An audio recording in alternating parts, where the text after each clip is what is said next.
Hello, hello, and welcome to Tuesday, the 6th of May. Now, I always say the date lately because I've noticed that Facebook just throws up days not in the right order. So there was someone that liked my post from like 2 weeks ago, and I was like, how is that in their feed? Anyway, that's why I always say welcome to the day that I'm talking about. So I'd like to pay my respects to the spirits of the land here where it is overcast, but still cool and a lovely day. All right, so we have the moon in Virgo right now. Okay, so think, I'm using this as a very health orientated focus week. All right, because the sun is coming up to conjunct Hygeia. Okay, so that is very Virgo. All right, so think Earth goddess and natural foods. You know, service to yourself and others. Maybe you can make this a self care week. So with Virgo, we're analyzing. We could potentially be decluttering. We could be doing paperwork. We could be doing things that require us to think. Okay. Try to not overanalyze. There is some aspects, around 12 to 1 o'clock. So let's say between 11 and 2, where the moon in Virgo, all right, being ruled by Mercury in Aries, so very forceful. It's a forceful type of mental activity. Even agitation just came to my mind then. All right, because first of all, the moon in conjuncts Venus conjunct Neptune.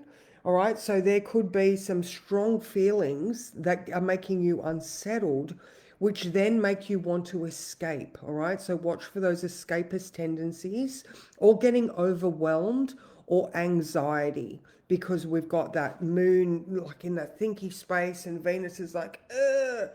All right. So then at 1 p.m., we have the moon in conjunct Pluto. So that in conjunct is, there's tension, there's adjustment required. It's something that you can't see clearly, but, there's that balancing act. So what is it? What's the truth of the matter that is going to set you free? Pluto in Aquarius. And maybe facing those strong feelings. Why do I want to run away from this? Stuff like that. All right. So now at 11 a.m., we do have Jupiter trine Lilith.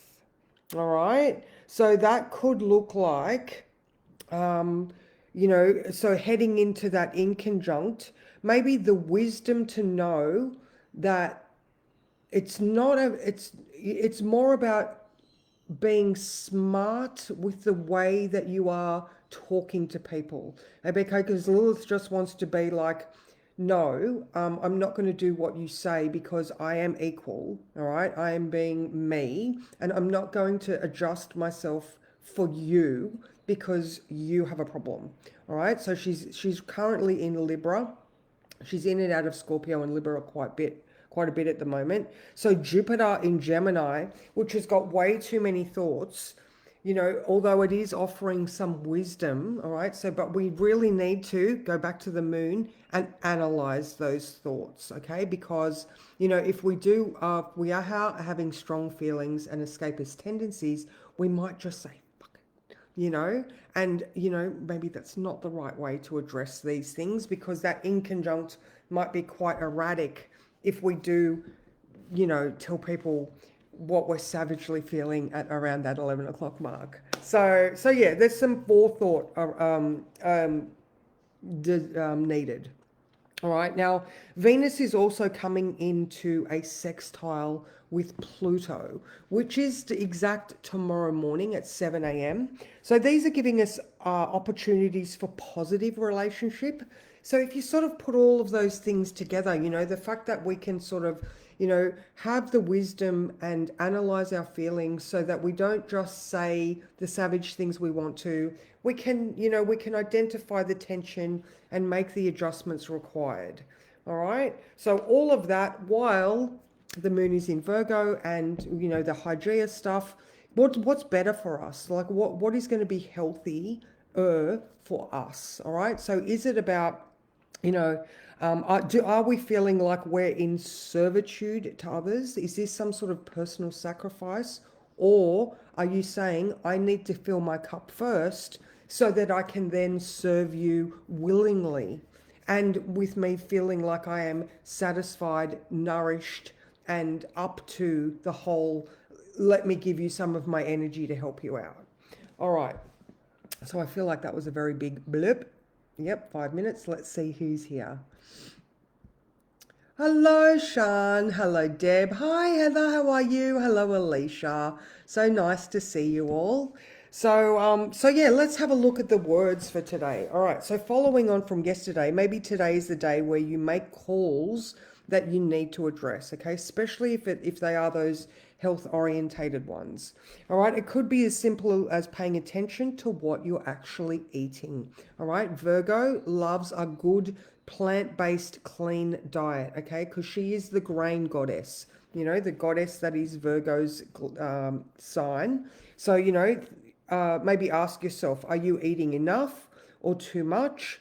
Are you even aware of what your nutritional requirements are for your age and stage of life? Obviously, someone that is like, working out 6 days a week is going to require way more food than somebody that is quite sedentary or older, or you know what I mean? Like there are so many different factors in who and what you're doing and what stage of life you're at. So maybe just paying attention. All right, so take some time today to do the work. Think of a food diary, non-judgmental. All right, it's important that we just observe ourselves for a little bit of time before we start giving ourselves a hard time, a la Virgo moon. So just jot it down. You know what? You don't have to show anyone. You don't also have to be a bitch to yourself. Just pay attention to what you're doing and then adjust accordingly. Okay, so maybe give it a couple of days as well. So, and then at the bottom here, I've got, am I comfort eating or denying myself? We can go both ways with food issues. All right, maybe we can deny ourselves because we have, maybe we had a really judgmental parent, in our ear going, are you sure you want to eat that? Or someone saying, finish everything that's on your plate because there's children starving in a different, you know what I mean? So we've got all sorts of voices in our head surrounding food and food issues. So just again, non-judgmental, compassion, just observe what you're doing. All right. So we are just planting these seeds of thought, and then they're asking that the answers just show themselves to us. Okay. Again, don't judge, don't overanalyze. Just it is what it is. All right. So, is there anything else? No. Today I'm going to do a Dreamweavers. I cleaned out all my stuff last night. I even bought extra baggage weight because I've got to get all this shit I've brought home. So I am leaving a fair bit here because, I am going to be here and there, quite a bit more now. But yeah, I was looking at all my stuff and I was like, oof, I've got a lot of stuff. All right, so let's draw a card. Oh, actually, I've just been told to click the button again. Hello. Good morning, Karen. How are you? So nice to see you. All right, okay. So what card is going to sum up what I just said? Or whatever. What card do you want to show everybody? Universe, what's going on? Nope, okay. This one. Oh, card number 2.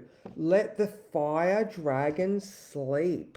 Oh, I like that one. There we go. Don't have that Mercury in Aries rageful analytical voice going off in your head today. Just let it sleep. I like that. Well, that's what I got out of it anyway. All right, so card number 2. All right, fire drag. Oh, I'm wanting to stay out of drama, respecting the consequences of possible dangerous outcomes and dealing with contrary people. I wonder if that's sort of like that, the moon in conjunct Venus, Neptune, Pluto around that 12, 1 o'clock mark. So just pay attention and don't, like I said, don't don't be too savage with that Venus Lilith as well. All right, so fire dragons are powerful and uncontrollable by their very nature. They can cause destruction and damage, and that can take a long time to heal from. These creatures like their rest. They don't like to be awakened by strangers. When this card arrives, there's a gentle warning that whatever situation or person is inviting you to dance with anger, jealousy, or resentment must be avoided. This is not the time to battle or even engage in arguments because there is no underlying strategy or logic at hand. You will cause yourself and others unnecessary suffering. If you do take this on, you're sure to lose. So don't let anyone or any situation provoke you. I like that. Know the situation is rooted in a deep and unhealed wound, which is so very relevant because we've got Mercury and Chiron almost at their conjunction. All right, so these thoughts, Mercury ruling the moon, are coming up to that Chiron. Let's heal this wound action. All right, this situation cannot be healed through this expression. It may become an indulgence for misuse of power. That said, the fire dragons are not your enemy. They arrive to warn you when you're about to make a choice that could potentially hurt you, so be thankful. You can say no and choose to move away from danger to higher ground. Have a sense of humor. Laughter tickles the fire dragon, so lulling them back into their rest. So let the fire dragons sleep, content and curled up in the cave. You will be so glad that you did. Your weaving must remain true to the patterns you want to see more of and the stories of your journey that you can be proud of.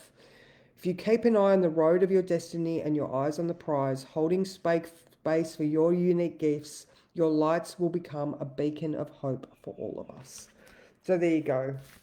I really like that card. So, try not to let that over-critical, aggressive Mercury come in and crack open the wounds. We're moving towards healing, not re-hurting the wounds of the past. So, and it's now over Venus hour. There we go. All right. So good morning, Barbara. How are you? Hello, Louise. Yeah, it is, isn't it? Just those cards are so beautiful, Karen. They are always very, very much in alignment. So that's pretty much me for today. I've got 9:30. If you are in the coaching group, we've got a coaching class on at 9:30. And yeah, I hope you all have an amazing day. Like I said, I've now got 8 days to go while I'm still in Sydney. So if you do want an in-person reading, please reach out. If not, I'm still doing Zoom when I get home. And yeah, that's me, guys. Mwah.